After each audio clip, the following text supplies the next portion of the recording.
Hi, this is Tim Sanders, founder of the Omnia Radiation Balancer, and I'm honoured to have been a guest on the Journey to Truth show. Now, with phone radiation, most people think that because they can't feel anything, nothing is happening. But the reality is that this radiation is causing a lot of stress and damage in your body, and your brain doesn't register that it's happening. The likelihood is that you'll only find out about it when this continuous stress shows up in the body as disease. And this is backed up by well over 10,000 peer-reviewed studies showing that EMF causes serious diseases when they tested it on rats. The Omnia Radiation Balancer removes this stress.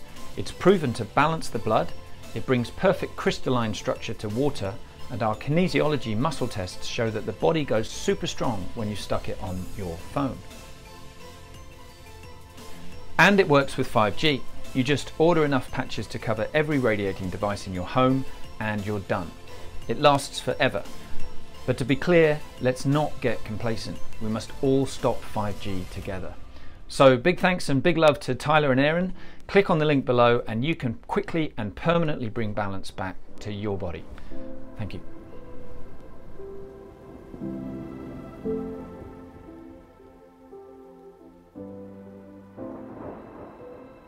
Yep.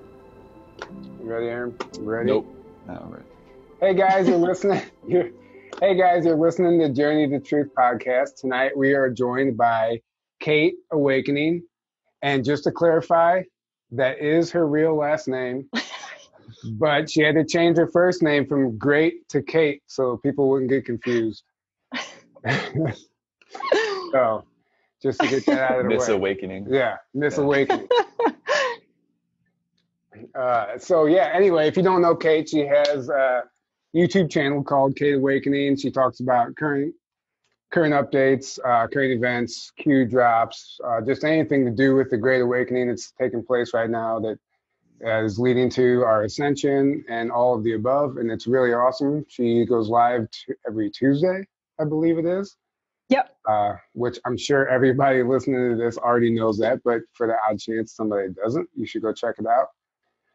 Anyway, welcome to the show. Kate, Thank you. Actually, welcome back. Yeah, we had Kate on episode 27, and I feel like we have all evolved and grown so much since then. So it's just yeah, let's hope so. What number is this, by the way? Do you guys know? 70. That's so crazy. I knew there was going to be a 7 in it. Really? Nice. Yep. All right. Well, that's a good sign, I guess. Yeah. All right. So welcome to the show. How's it going over there? Good. By the way, that's incredible. That's a lot of shows, and you guys are killing it. And I'm Thank you. super proud of you.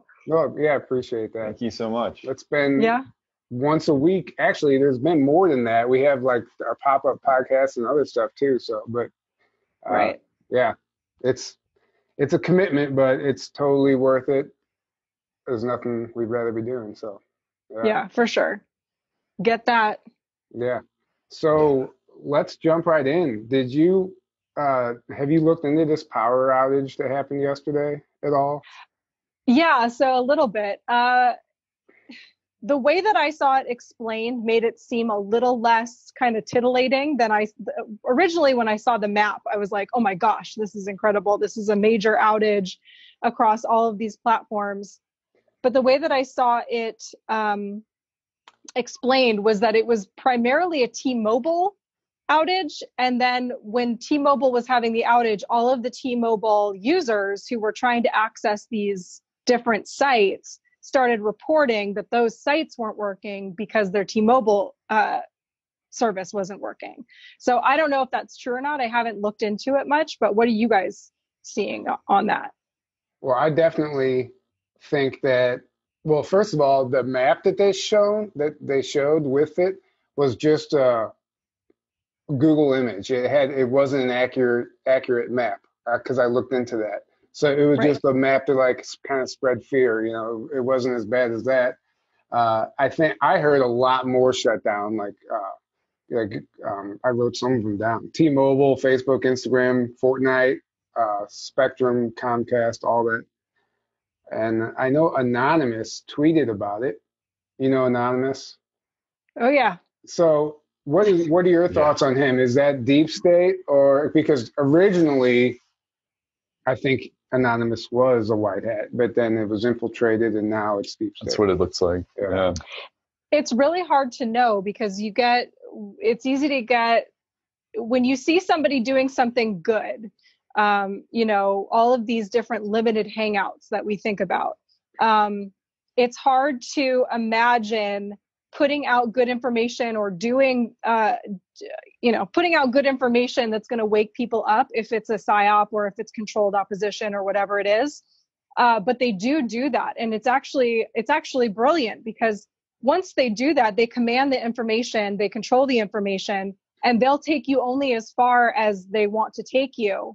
And they will stop short. So now I've seen tweets from that account going back to 2012, aligning themselves with Antifa. So that made me, that made me question it big time. I mean, I found, and it wasn't just me, other people were finding it and I was tweeting them, but got at least 8 or 9 tweets where they were aligning themselves with Antifa, saying they were Antifa. So that was strange to me. Obviously, a lot of us were very excited by the thought of Anonymous and this kind of shadow power that was out there and was going to kind of like vigilante justice or whatever. But I don't know. Now, obviously, either they started off bad or they've been taken over. But either way, at this point, I don't trust them. And that's why I think this power outage was a deep state attack, because of the fact that Anonymous was one of the very first people. This is how we heard about it. And then Anonymous tweeted that the U.S. is currently under attack, or DDoS attack, or whatever that is. So the fact that he's the one pushing that tells me that, they're trying to create some type of distraction or some type of fear. Yeah, that's for sure. I mean, even just the fact that I've seen them recently push documents as though they've just uncovered these documents or they're just releasing it. Meanwhile, these are documents I saw with my own eyeballs like a year and a half ago. So they're like, why are you lying? Yeah. You ain't got to lie. If you're real, you don't have to lie about that stuff. So there are a lot of red flags to me about that particular account. And yeah, that could have been a deep state, DDoS, or I also was seeing that it wasn't a DDoS.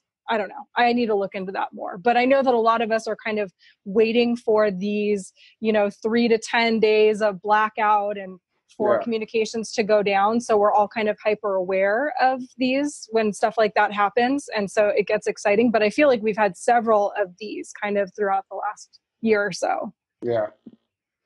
And it was an attack from multiple locations, because I read that. So obviously that makes it harder to track. But I also heard that it simultaneously it just so happened to be like there were specific companies like supposed to be rolling out some form of 5G, and it happened just during that time.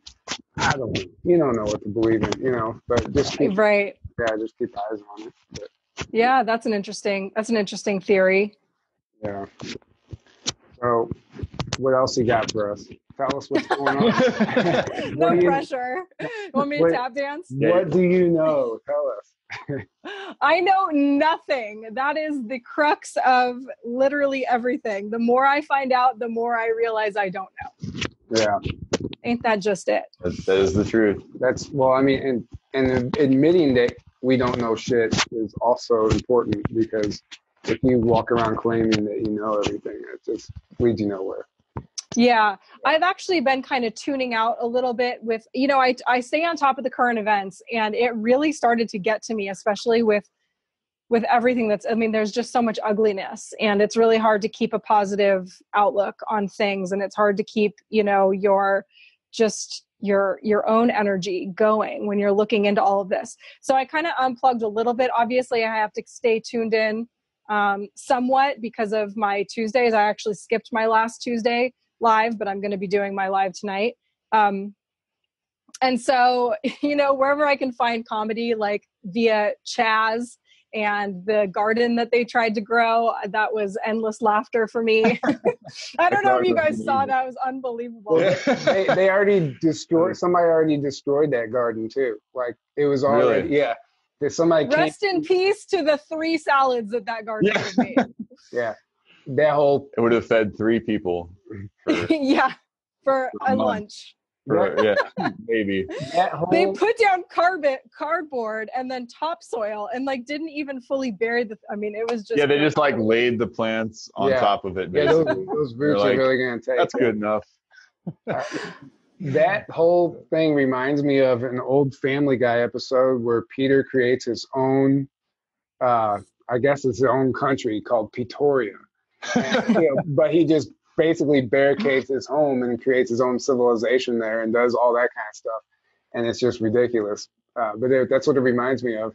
They have that pink unicorn flag they're mounting in the trash can. In the overflowing trash. That was actually a Photoshop. Oh, was it really? Yeah, it was still Antifa, but that picture was from 2018.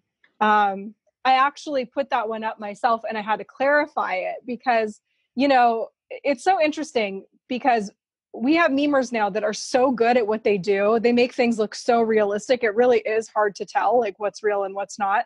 And so things will get created kind of just to be funny, but you really can't tell. I mean, obviously something like that isn't a big deal either way. I mean, it's just it's a flag, whatever. We can spread it and we can share it and we can laugh about it. But some of these things, people really do fall. Sometimes it is so obviously a Photoshop, and I have a friend that's a memer. He's like incredible.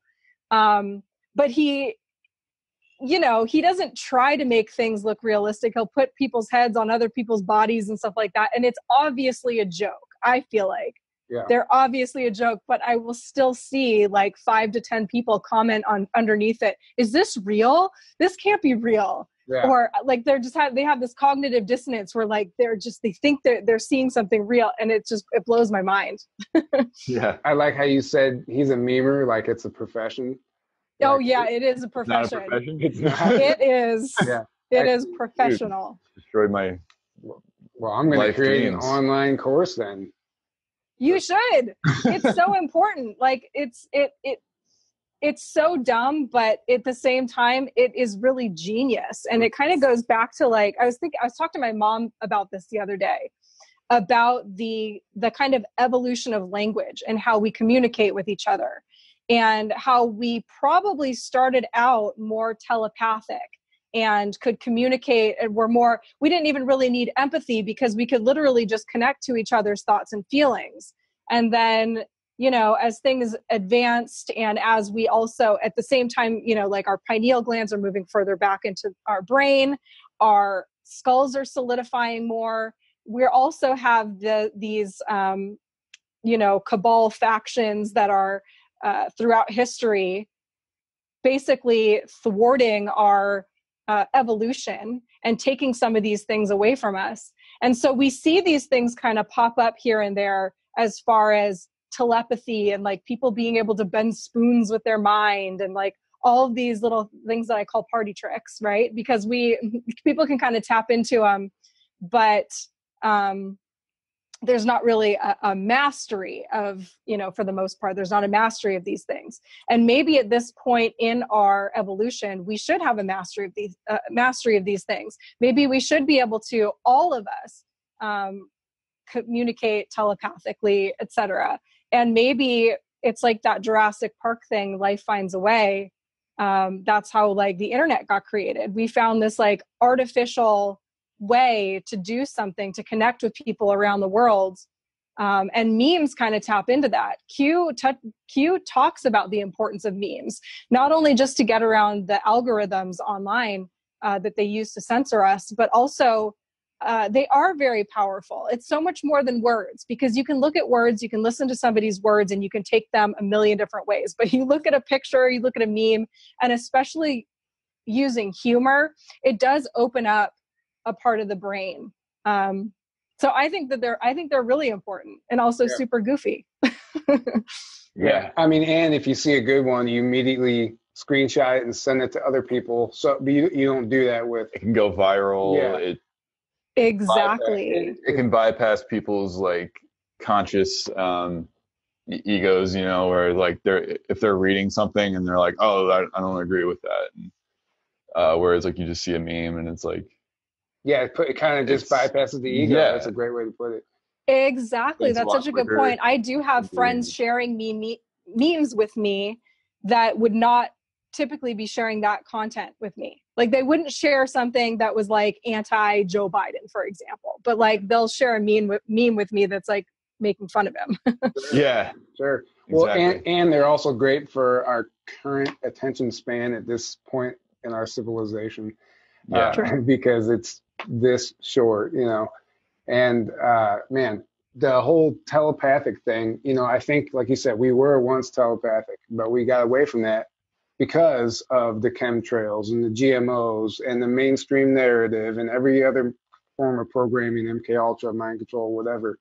That's been the whole purpose of the cabal, is to get us away from that, and then to push this whole agenda that they're going for right now, obviously. But I think once we do win this fight, I think we're going to get back to that. Definitely. Yeah. And you can even start practicing telepathy if you really are focusing on decalcifying the pineal gland and doing whatever spiritual practices you might do, but have that intent and practice with somebody as far as telepathy goes. I really do think you'll start seeing results. Yeah, I like that idea. And it is true. If we were connected, I mean, gosh, think about all the people that we look at right now. We just want to shake them and be like, wake up. If they could just spend like 10 minutes roaming around my brain and see some of the things that I've seen and have experienced some of the things that I've read and experienced and all of that, it would be an instantaneous wake up of society. And if we were all connected like that, there's no way that this tiny fraction, this little tiny, like, you know, group of people that rule the world, there's no way that would be happening. We would all be like, no, collectively. If we were at that level, no one would be really allowed to lie because it's just all on the table. So no one's, this wouldn't even be happening. Their cabal, deep state, their whole plan, their tricks wouldn't work. Yeah. Right. Which they don't anyway, by the way, not anymore. It might seem like they're getting us, but we know how this ends. We know how this ends. Right now, I think they're basically just improvising. To be honest, the George Floyd event might have been the last planned thing that they had, and now it's the fog of war. Everything, they don't even know what they're doing. So for us to sit here and dissect every single little move isn't really worth our energy at this point. We need to be focusing on the more important stuff, you know, the brighter future. And don't get drawn into that lower energy, that lower frequency that they want. They're causing these trigger events to trigger our emotions, and it brings up unhealed traumas. You know, why do we get mad about something? We've talked about this before. It's not about something currently. It's because you might have something that happened to you when you were 10 that you've never healed before, and that's coming forward, and you're taking it out. So they have these trigger events, and then it turns us into triggers where we start triggering each other, and then their work is done. And they just sit back and put their feet on the table, smoke a cigar, and laugh, watch the show, you know. So it's just, I don't know. You want to add to that? Those effers, that's all I want to say. Yeah, they're, you know, I think they knew this year, like they have to do everything, whatever they have left, because they know if once Trump gets reelected, those next 4 years, I mean, they're just done completely. I mean, if they weren't already, because, you know, Q says you're watching a movie, and like basically he's been alluding to the fact that it's already been game over. We're just watching it play out, which I actually kind of believe. And we're just kind of seeing these little things that they have left to throw out there. And the corona, I'm not sure whether the coronavirus thing, whether the alliance let that happen or it slipped through the cracks or what. But I mean, obviously it wasn't nearly as bad as they're they're pushing it to be and making it out to be. There's so many things that point to the fact to me that they don't have any power to really do anything substantial. They're kind of just like going out kicking and screaming at this point. Yeah. They're not going to be able to prevent Trump from getting reelected. I don't see that at all. No, I don't either. So, I mean, it's like they're done. Did you already. see the Trump boat parades that happened all over the country? Yeah. When has that ever happened for a president ever? I mean, it's true. So many things. Yeah, the amount of people registering for the Tulsa rally is like 1 million people trying to. Yeah, absolutely. I mean, one of the most recent things was the silent majority tweet from President Trump. And I remember when he first got elected, and kind of being on social media was a nightmare because you just felt like you were one person in a sea of hatred and division, and like it seemed like everybody thought the opposite of what I thought. And now it is like the tides have completely turned. Yeah. And you can feel it, you can see it. You can go to these tweets. That's why I love Twitter so much. It's like real time, being able to see what the conversation is in the world. You're seeing not only the thoughts and words of, world leaders and celebrities and politicians, et cetera, but you're seeing the conversation underneath it. You're seeing what people have to say about it. And it is completely different than what it was a couple of years ago. Oh, definitely. I think when we had Alex Patu on, he's a Navy veteran, but he made a good point. He said, think about 9/11 and how long it took for people to really start questioning what happened there. And then think about COVID, and then think about how long it took people to start questioning that. Instantaneously. Yeah. There was they can't fool us. It's over. It's just a matter of it all playing out. Yeah. Well, it's true. When 9/11 happened, the conspiracy and the truther movement or community was a lot smaller than it is now. Yeah. 20 years ago. Totally. And I feel like in the last 10 years, it's really exploded.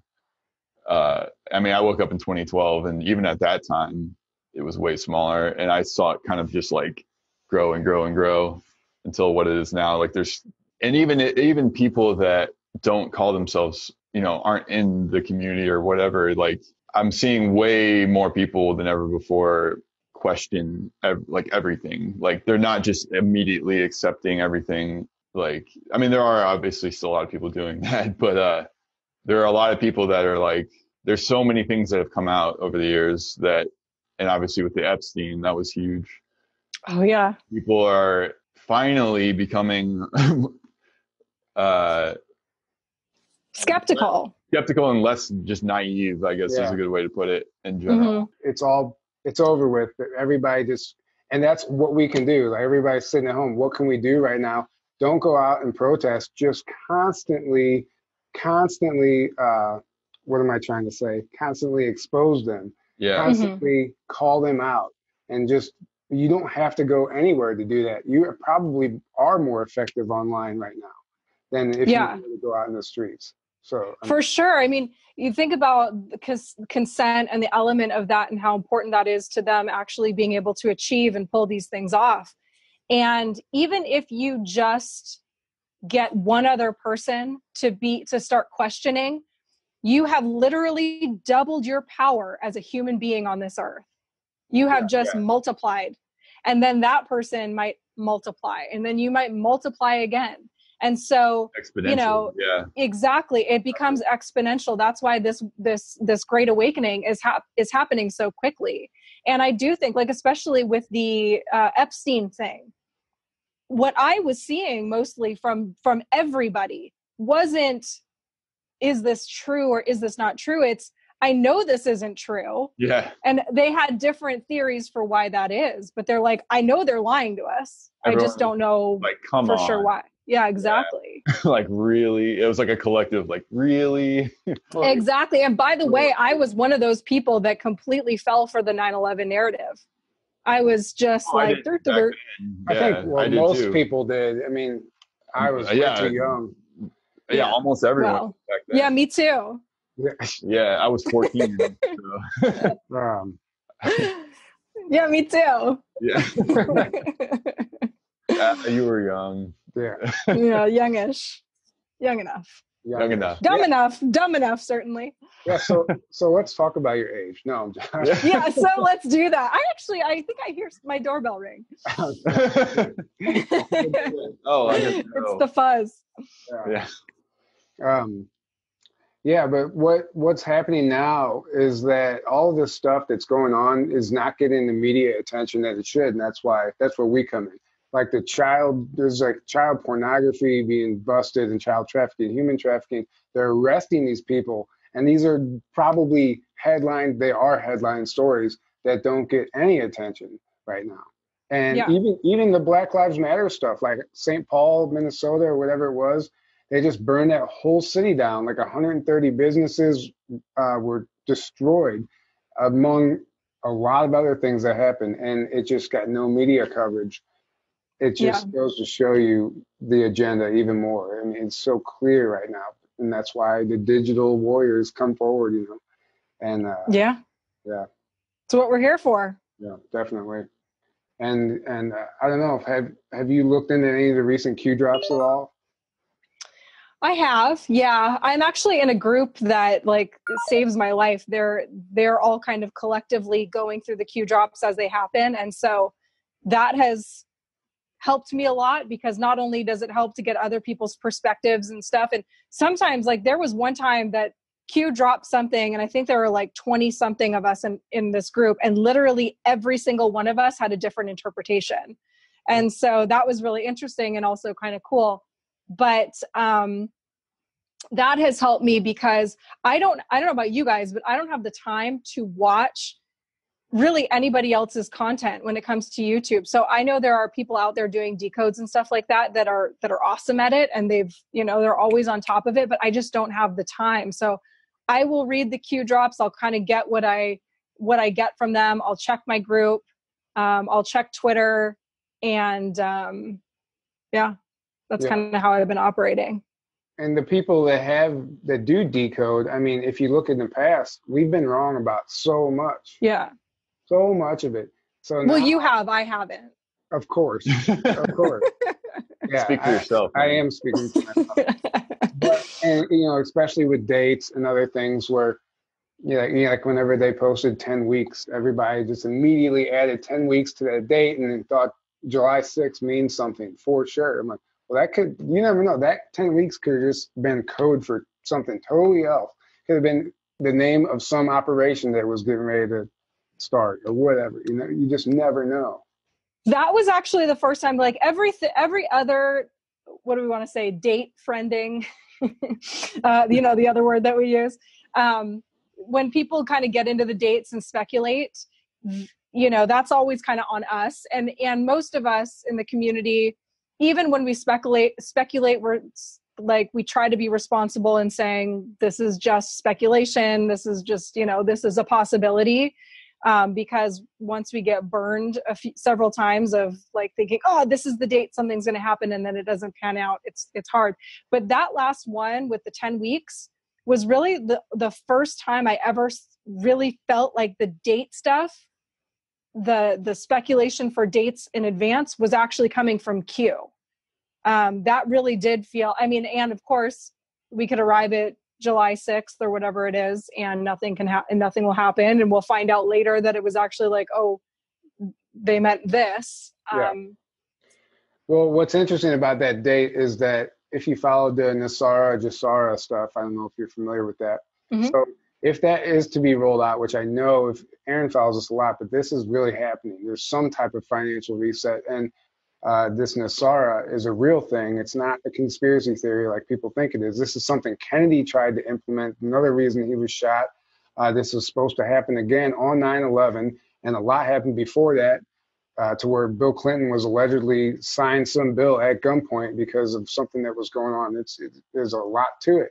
But if this does happen, it has to be done within. It has to be done within 120 days of the election. Not within. Well, more than. Yeah, before that prior. Prior to at least So 120 days. that would mean that July 6th is the cutoff day for that. Interesting. So that may not be a coincidence at all.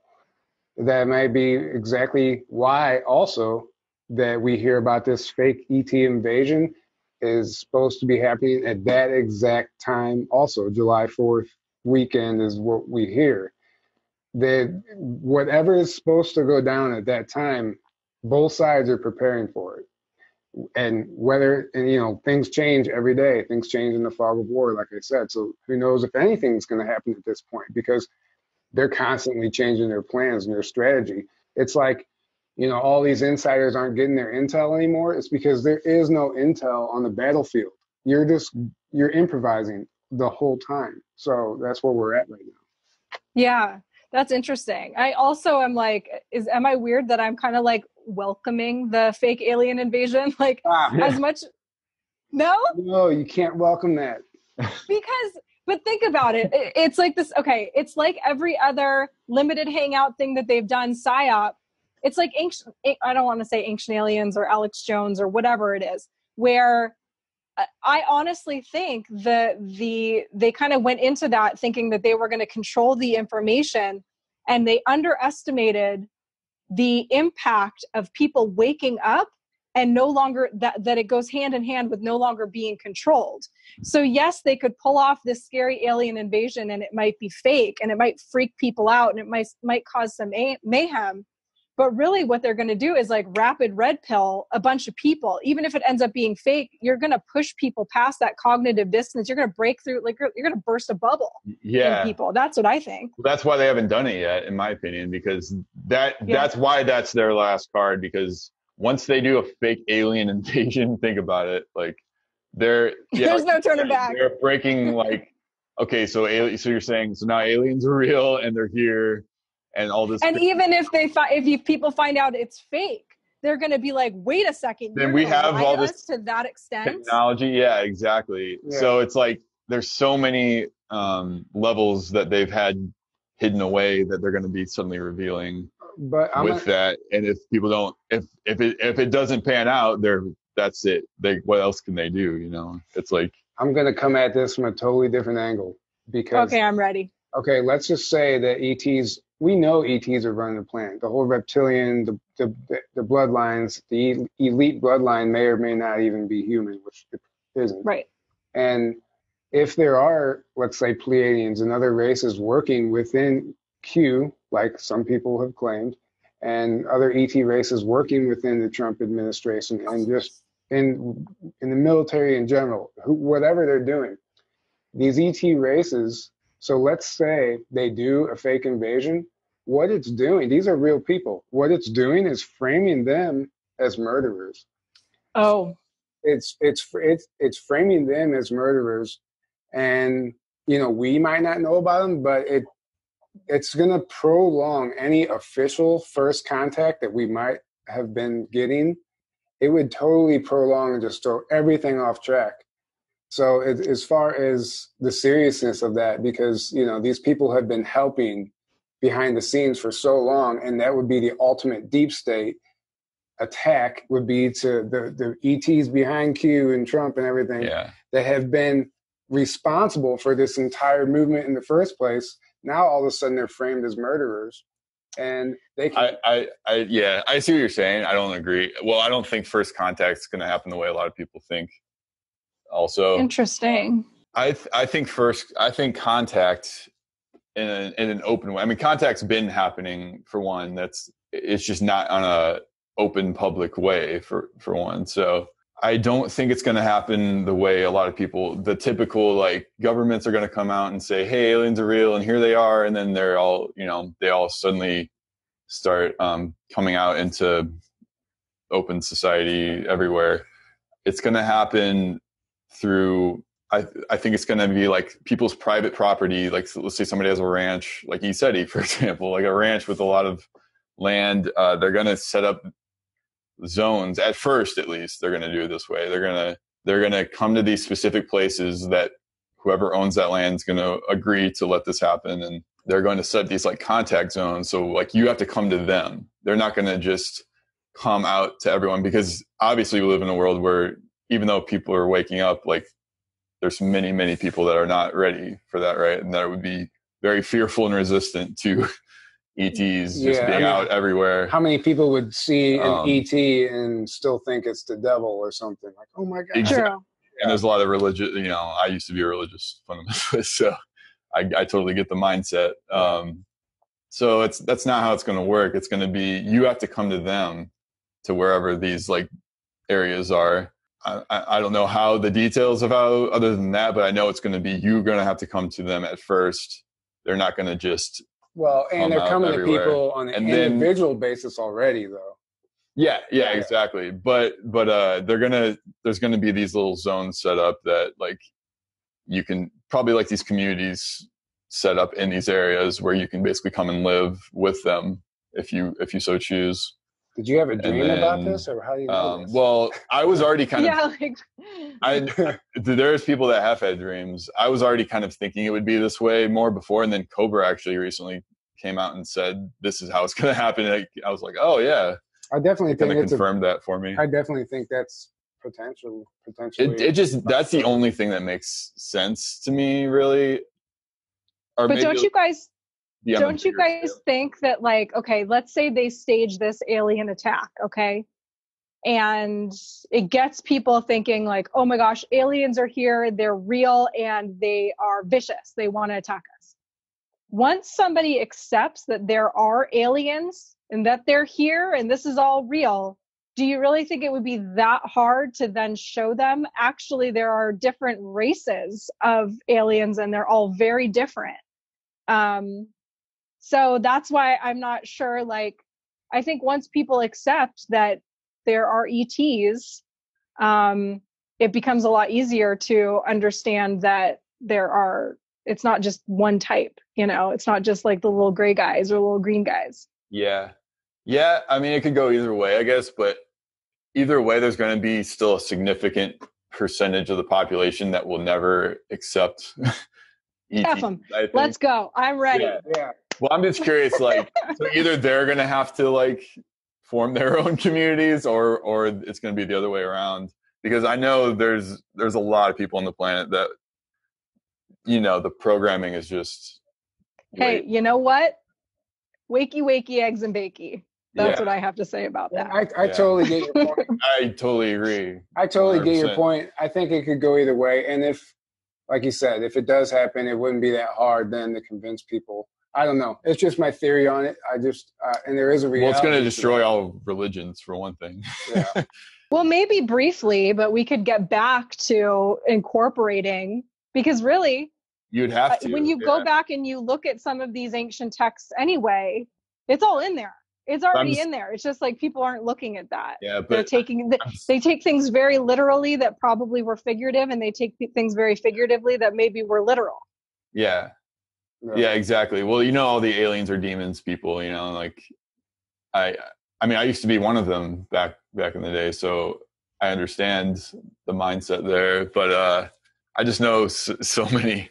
I don't know personally, but I just I see these people on the internet and stuff, like they're so convinced that anything that's an alien is demonic and evil, and it's like, how are these people gonna cope with once they come out? It's like, I just don't see that happening. So I don't know, they're gonna have to like go away. Well, we're not supposed to even put our energy into worrying about it. I'm not worrying about it. I'm just like trying to speculate how it's gonna play out. I don't know. I guess we'll have to see. So what are your thoughts on the potential of a second wave coming of this virus? I don't know. The whole thing is so weird, and even today, just thinking about the difference in the how it affects children.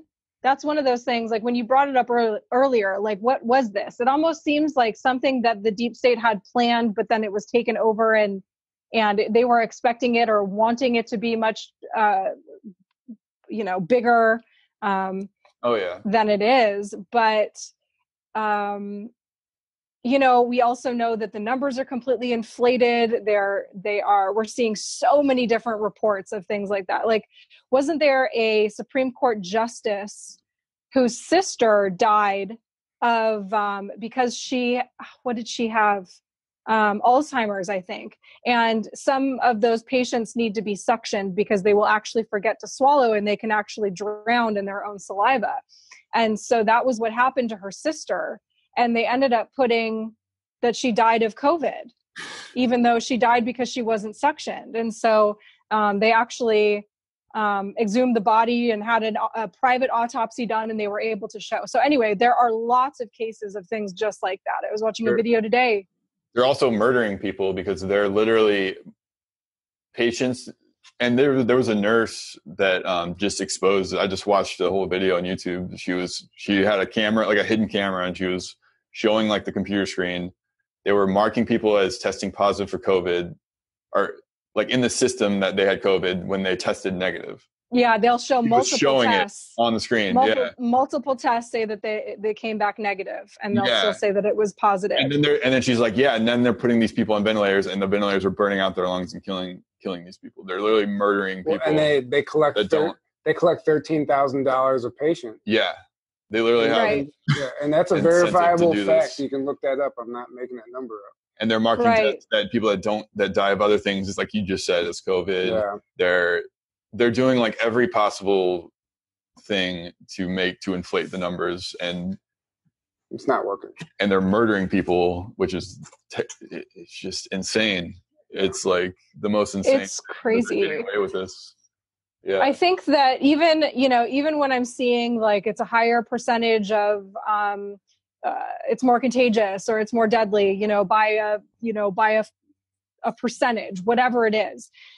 At what point do we have to have that honest conversation? Like, where do you draw the line? Because we don't do this for the normal flu or for a normal cold, which, by the way, is also dangerous to people with, compromised immune systems. Yeah. And do the people that are the people that are advocating that we stay in our homes for the rest of the year and wear masks if we have to leave and all of these different things, are they advocating for us to do that until the end of time? Do human beings have to stay away from each other and wear masks? Because certainly even one person dying is not okay. But like at some point, humanity has to go on. There's no logic. There's zero logic to it at all. Right. Yeah. It's like, okay, so now with the flu, with this logic, we'd have to do this, like you just said. Literally forever, because there's never not a risk of that. So like, well, that's why it's so important. Where's the logic here? That's why it's so important that Trump defunded the WHO, because that's what they were pushing. Right. And I actually listened to Scott Kesterson. I don't know if you're familiar with him. I heard him on Larry Gator's podcast, but he was explaining, he worked in some lab, and he's actually a pastor, but he had wherever he had his information from, I don't know, but he said that this virus, the whole plan for it really was, so the chemtrails that they've been hitting us with for decades have a smart dust and a nanobot technology that gets in our skin. And that's the first step into the AI transhumanism agenda. And this virus also has some of that in it. And it was supposed to work with the smart dust that's already in us. And then the vaccine was the final step. The vaccine was the final step that all three of them would work in unison. And, with the vaccine, they chip you. That they've already, if you've watched some of the tests, they do it, and then a little electric shock, which actually chips you, just like you chip a dog. But if they would do this, if they were to pull this off, it makes us all trackable. It makes us all controllable. They can start, the mind control works perfectly then. They can create cognitive dissonance within everybody, dumb us down, cause our system, our nervous system to fail, if not kill us. And this was part of the plan. And I had never heard that theory and how all three were supposed to work in tandem. So it's interesting. Yeah, that sucks. Yeah. that whole story sucks. Not scary at all. Yeah. I hate it. Well, no, thank God that everything's happening the way it is, because we don't have to worry about that. No. Yeah. there still are dummies out there that are falling for it and things like that. And really it's fear. There are a lot of people, and I feel for those people. There are people with compromised immune systems and things like that are afraid of getting this, because I think the majority of the population understands that this isn't going to be harmful to them. But to the percentage of people that are afraid, I feel for them. I truly do. But we all need to just wake up to how they use fear against us and how they can literally get us to do anything when they have us afraid enough. Yeah. Yep. And the majority of people right now don't understand the magnitude of the times, like of what's happening right now. And that's their whole goal, because it's the most important thing that's taken place on this planet in history. Yet there's still people out there just, worried about buying a muscle car or something, Right. You know what I'm saying? It's just, I don't know, save me. I know let's talk about the muscle car for a little bit longer. No, actually, let's shift gears and talk about your past life experience. I wanted to So I've had actually a few, because I grew up, my mom was a hypnotherapist. And so I was her guinea pig when I was growing up. And then I became a hypnotherapist when I was in my 20s. So, like 47 years ago. And so I've done past life regressions on other people. I kind of, just grown up with it. It's one of my passions. I absolutely think it's one of the coolest tools that we have. And so I had one done last year. And I had 4 different lives. So the thing about past life regression that I find really interesting is that even if you don't believe in reincarnation and you don't believe in past lives, it's still worth it to get a past life regression, because somehow these lives that you experience, and you really do experience them. It's not like watching something on TV. You really feel things, and you can smell and, hear and all of that. They always end up being kind of a metaphor for whatever you're going through in your life now. And that could be maybe because if we don't overcome some of these, karmic contracts that we come into our lives with, we'll take those problems with us from lifetime to lifetime until we actually overcome them.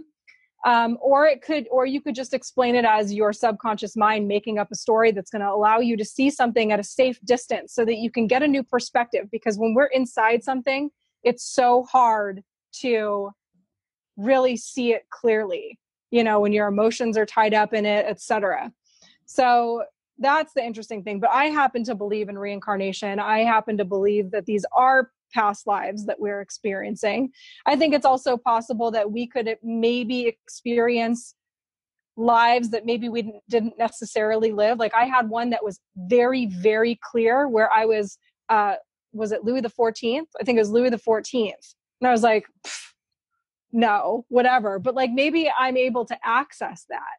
But there were certain things in that where he had a sapphire ring that I saw very clearly, and I felt his connection with his mother. I knew nothing about him. And after that past life regression, I went and looked him up, and my mind was blown. At one point, I was doing it was a guided meditation, past life regression. And so at one point the guy says you're going to hear somebody say your name, and that's how you're going to find out what your name is. And I could hear this woman on the other side of a door. I'm in a bedroom, and she goes, Louis. And that's how I found out. And I just felt this love for her. And I knew that was my mother. And that was something that really stuck with me about this. And then I come to look him up and find out that he had kind of a famous connection with his mother. They were very close. And especially for the time when men weren't typically, they didn't stay close to their mothers into adulthood. And again, the sapphire ring that I saw a picture of it online. It was in some museum. So a lot of really cool things. Last year, when I had the past life regression, I had 4 different lives that I went through. One of them, I believe, was off planet, because there were certain things about it where the clothing and the haircut, it looked like Earth, and I looked like an Earth human, but certain things as far as my haircut and the clothing there was no timeline where all of these things kind of coexisted, if that makes any sense. And when, typically when you're asked, where you are, you can kind of recall that, and you can be like, oh, I'm in the state of Wyoming or whatever. And I couldn't place it. I really couldn't place this country or whatever. One of the experiences was at the Pyramids of Giza. I was a healer. I was this like 9-foot tall man I had a staff, and I used to, which was interesting because I had never heard these theories about the pyramids before I had this experience. Which, by the way, in my experience, it wasn't a desert. It was lush around these pyramids. Oh, yeah. And I had never even heard that so that's why my brain was like, no, it couldn't be, because I was like, it's Giza, but it's not, because it's lush. So it's got to be somewhere else. But in this memory, I was actually using the pyramids or something that was associated with the pyramids to actually harness this blue light from the earth. That was like the source, like coming from the pyramids. And I was able to heal people with a staff. I mean, it sounds so crazy. It sounds so wacky, but this was my memory. And it really like opened my mind up to, when we're given history, we're told these like specific things, and it might not be at all what we think, the history of our world is. In one of the moments, actually, this was the first time I ever had an actual alien experience in a regression, not only myself, but even doing regressions on other people. And this wasn't a lifetime I experienced. This was, so different regressionists have different ways that they'll take you in and out of lives. It's sometimes they'll have you like reading through a book and then you'll go through the book, or sometimes they'll have you walking down a staircase and opening a door and then suddenly you're in that life, or you're plopping down on earth and suddenly you're in this person's body. She had me going into a room where it was dark and it was just a bunch of shadowy figures, and somebody would step into the light and that would be the life that I would be going into, and I would go with them. Only this time it was a tall gray alien that stepped into the light, and I didn't go with them, but the message that I received from that was basically like, hi, we exist. That was all. That was like all I needed. So I don't know if that was me in a previous lifetime. I don't know if that was just like some kind of contact. I don't know if that was just to kind of open my brain up to the possibility of those things, but interesting nonetheless. So how many sessions did you actually have? How many past lives did you go into?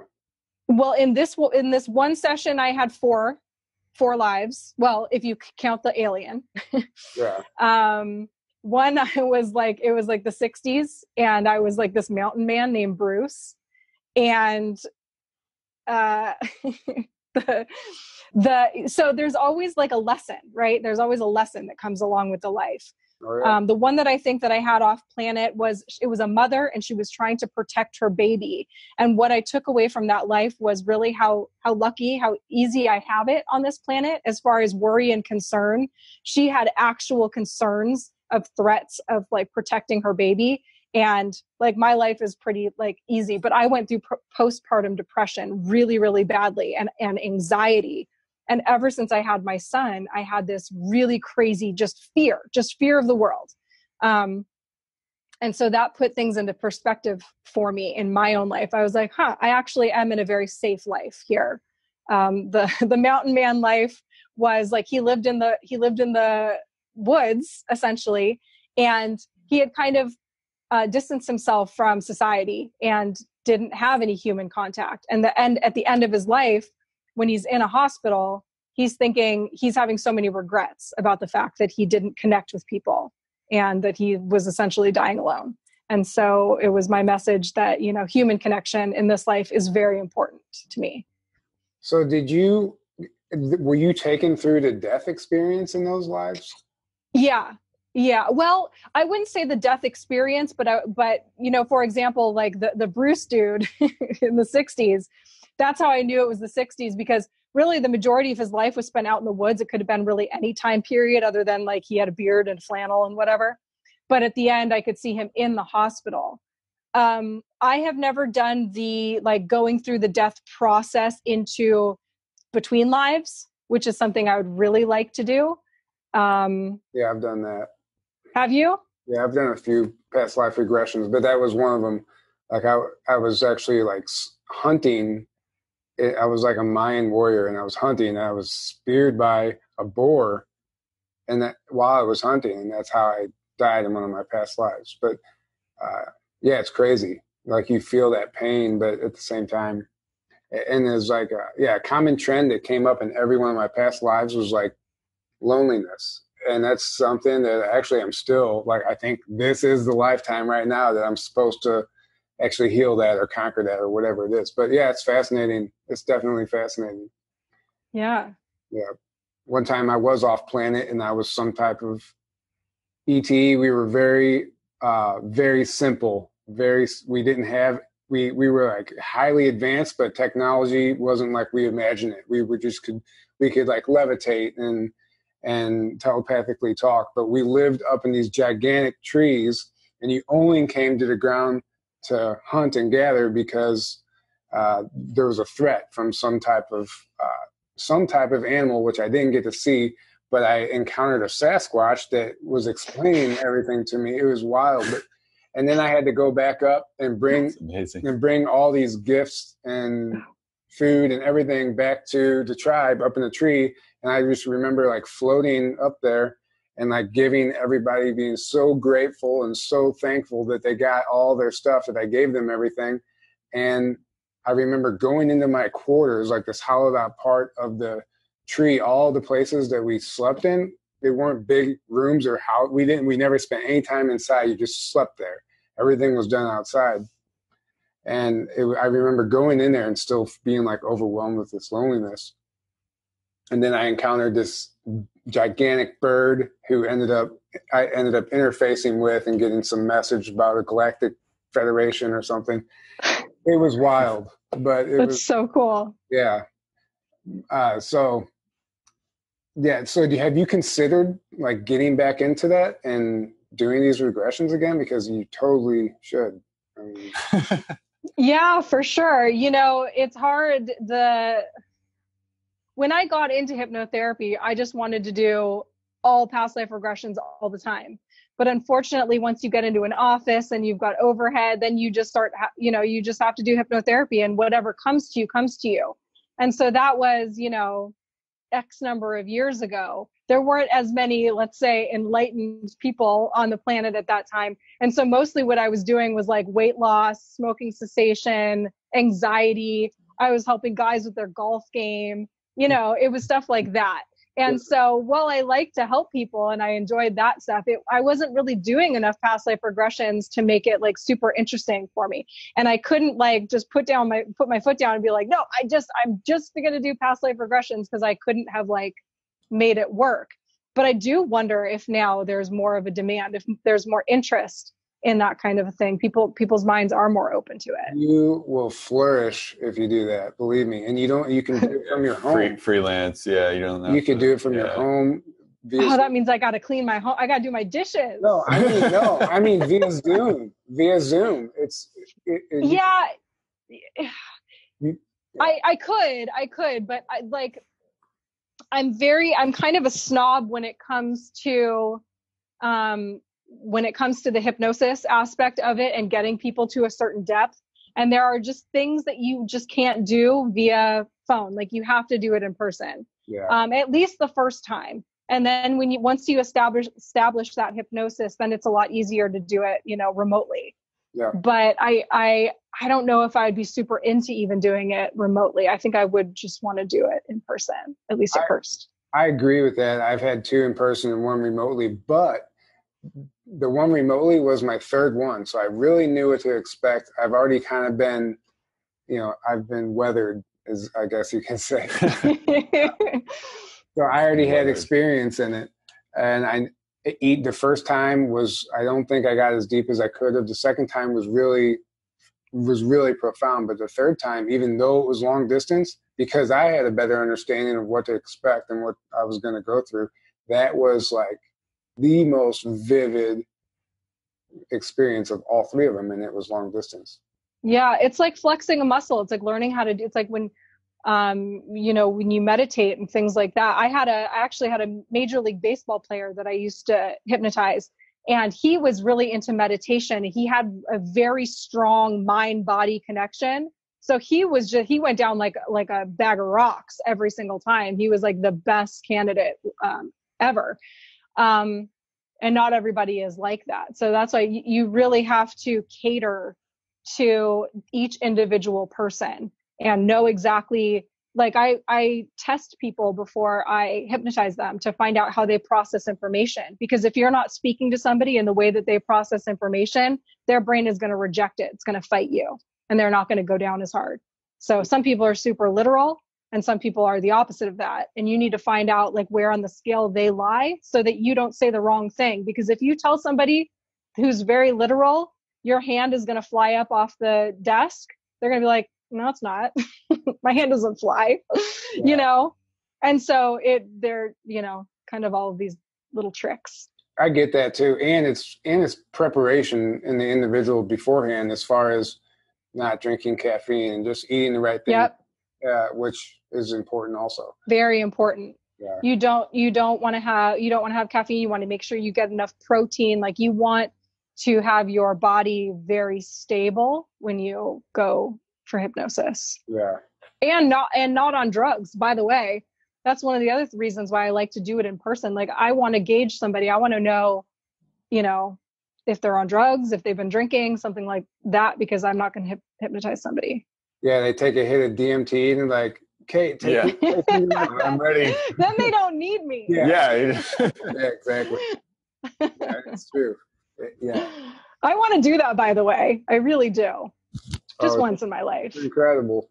I talked about an experience on a past episode before, but yeah, it's wild. If you really do achieve that blast off, you really do enter somewhere else entirely, and there are no words for what you're seeing because we have no reference points for that type of stuff. The colors, there's, I don't know, it's crazy. Yeah, I want that. There's also the potential for a very bad trip, and it can be the scariest thing, and you'll want to run from the experience, but there's a lesson learned in it. It's very short, right? That's the thing that I like about it, right? It only lasts a few minutes. Is that true? DMT is very short. 10 minutes. Okay. 10 minutes. See, that I can handle. Like I was always, when I was in 8th grade, all my friends, we all went to a golf course and took acid. Only I literally put mine in my mouth and scooped it out immediately because I was terrified. So then the rest of the day I had to be like, oh yeah, tripping balls, dude. And everyone's like, why are you falling asleep? I'm like, I'm just tripping out so bad. So I totally had to fake it. And I've taken mushrooms several times in my life, but like I liked that because I'm such a control freak that I would just like nibble on a little bit, see how I felt, nibble on a little bit more. And I never got to the place where I was like messed up from it. I really just had the giggles and would see like a few things. But yeah, drugs terrify me. I don't even like smoking pot. No, that's too much for me. But yeah, it's very short. It's like 10 minutes. Acid's like hours. Oh, right? It's like hours. Hell on earth. It's like all day. Yeah. That's my biggest. I haven't done it. I just heard. I've had friends that have done it, and they're like, "Oh yeah, it lasts like 12 hours." Like, you had to set aside like an entire day to do acid. Doing nothing else. The thing about DMT also is that it only lasts 10 minutes, but you can do it before work if you wanted. It just wears off like that, and you can go back about your day like nothing happened. It doesn't have a last smoke break. Yeah. DMT break. Back. Hey guys, I'm gonna go to DMT break. It's because our brain already produces DMT. You know, yeah. So I don't understand how it all works, but it's pretty wild. It doesn't have the lasting effect. Definitely not. That's good. But it's an intense short. Oh, it depends on how much you do. Depends on how much you do. I guess. Yeah. I never imagined we'd be talking about this, but. No, I know. At this point in my life, I probably won't end up doing it. I'm probably a little long in the tooth to like even be considering it, but I have to admit, like, it's still very interesting to me. Yeah. Hey, if Joe Rogan can do it. Yeah. That's true. How old is he? He's in his 50s now. He was born in 67. I don't know. Yeah. Oh, really? He looks good. He does. Yeah. He's in his 50s now. Yeah. Interesting. Anyway, I don't know how long have we been going for, but I don't even know. Yeah. Any there's the but that's when you start right. that. I never know when you started that. Yeah, we've been going for an hour and 45 minutes, no, or did you? It's probably about an hour right now. Oh, okay. Yeah, just going back to in general, what I've been seeing a lot too is all the infighting online within the community and just in general, people attacking each other. we got to remember that we're at war right now, and we have to cut each other some slack. Like, no one knows what they're doing. Even we're trying to call each other out and this and that, but everything's changing every day. Everybody's emotions are taking over. People are getting triggered. So we just have to remember to cut each other some slack, give each other a break. And fully. And we keep trying to call people out and putting blame elsewhere when this is not how it works. That just means we're falling for their trap, Totally. We have to have patience with each other right now, because everybody, not only are we dealing with these worldly events that suck, we are all dealing with our own personal struggles too, because this is a spiritual war, and there are internal things that are, it's do or die time. Like, it's like the time of like, no, I think I'm going to figure this out later in life. That's past. We all need to figure it out now. And that's really hard. And now you've got everybody doing it at the same time. Of course, there's going to be a lot of tension, but I really believe that, a lot of people find guidance from all kinds of places. And, some people can, read tarot cards or meditate and connect to people. And all of those things are great. But I truly believe that we are on this planet for a reason. And it's to connect with other human beings, to not only help them through their journeys, but also accept the help from them. Because otherwise there would be no point in us being here. If the whole point was to get divine guidance, like, we could do that from anywhere. But we are on Earth in this particular body at this particular time to work on this stuff, and we need each other for it. So we can't forget that. And be vulnerable, and don't be afraid to ask for help. And also, I know some people, like, if they go into tarot card readings or whatever, do you have any questions? That's one thing they ask you. Do you have any questions? And people might not even want to ask a question because they're afraid of the answer, but that answer might be exactly what they need to hear so they can evolve and break free from whatever they're going through. So don't be afraid to ask those questions. Don't be afraid to ask for help.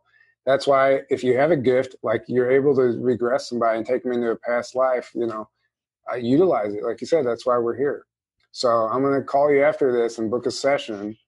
You're going to start your business tomorrow. Okay. Done. Yeah. No, it's good. It's good. I do need to do that. No, don't listen to me, but you know what you need to do more than Ignore everything he said. Yeah. Eventually I'm going to lead there. I know. I just don't know if now is the time. Like you said, this is war happening right now. And maybe this is something for like at the end of this to everybody heal from all of this stuff. I just don't know if now is the time. There'd be a massive protest going on outside your front door, and be like, don't worry about that. Let's check. Yeah. Yeah. Right. People might not want to come back to this world. You know what I mean? Like, they're going to want me to, what was that movie? Office Space. Yeah. Yeah. Yes. It was Office Space where he He dies, but then the guy dies before you can snap him out of it. Yeah. They're going to be asking me for that. The Office Space special. Yes. The Office Space special. All right. Well, I guess we can start wrapping it up.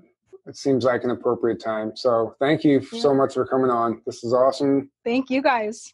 Yeah. Yes. Keep doing what you're doing. And do you have any announcements for anybody? No. Other than follow me on Twitter. My Twitter, I'm very active on Twitter. It's Kate_awakening. And then I have my YouTube channel, which I do my live chats every Tuesday nights. And those are cool. I go over the current events, but I also at the end of it go through questions. It's very intimate like that. I make sure to keep space for people to, so I can actually talk to them and, talk them through this great awakening, because it's hard, just like with the things that we were talking about. So check that out too. It's the Kate Awakening. Are you sure you don't have any announcements? I'm sure I could sit here and think of more.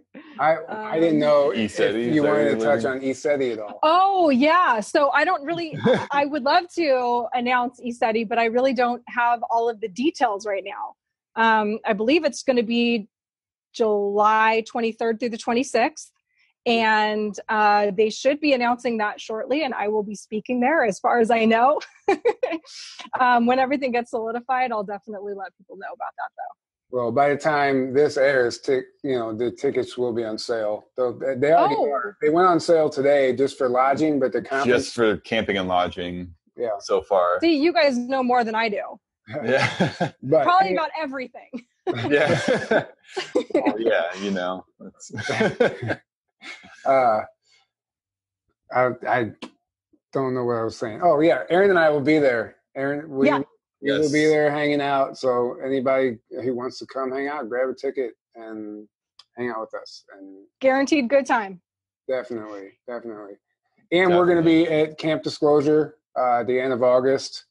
In North Carolina, August 27th through the 31st. We'll have the Experiencers Lounge. We're going to have set up music.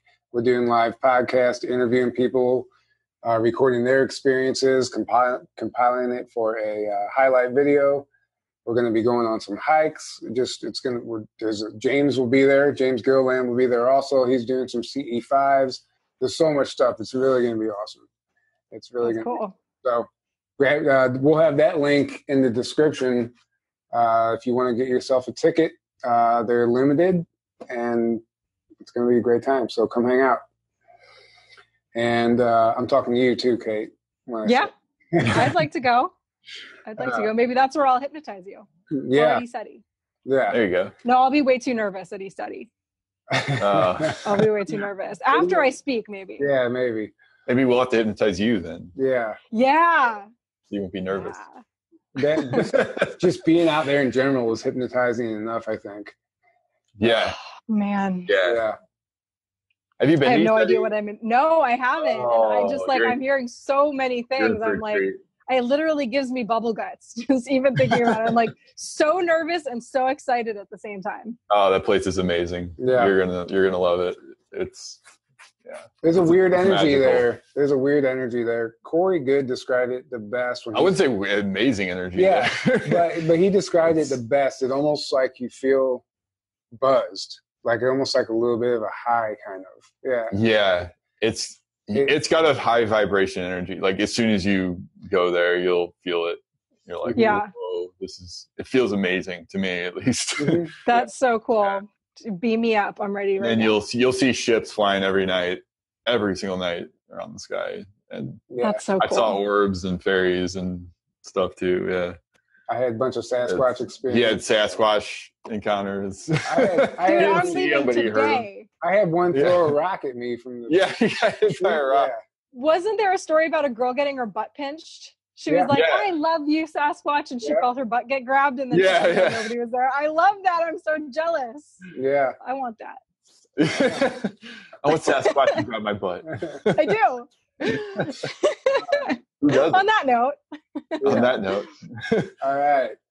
Well, they're probably listening right now, so just we can end the show now. We talked about set that intention, Sasquatch. Numchi bye. All right. Yeah. All right, guys. Well, thanks for listening, and make sure to go check out Kate's channel. Come to ESETI, come to Camp Disclosure. Keep doing your part out there online, calling everybody out, calling the deep state out, exposing everything, because that's what we can do without really sinking down to their level. We can at least sit home and call them out, because that's what we have to do. Thanks for listening, and we will see you guys next week. Good night.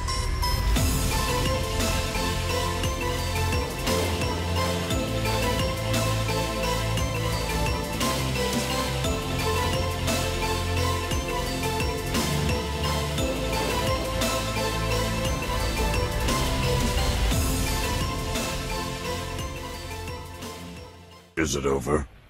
Not to the fist jumps. It's over.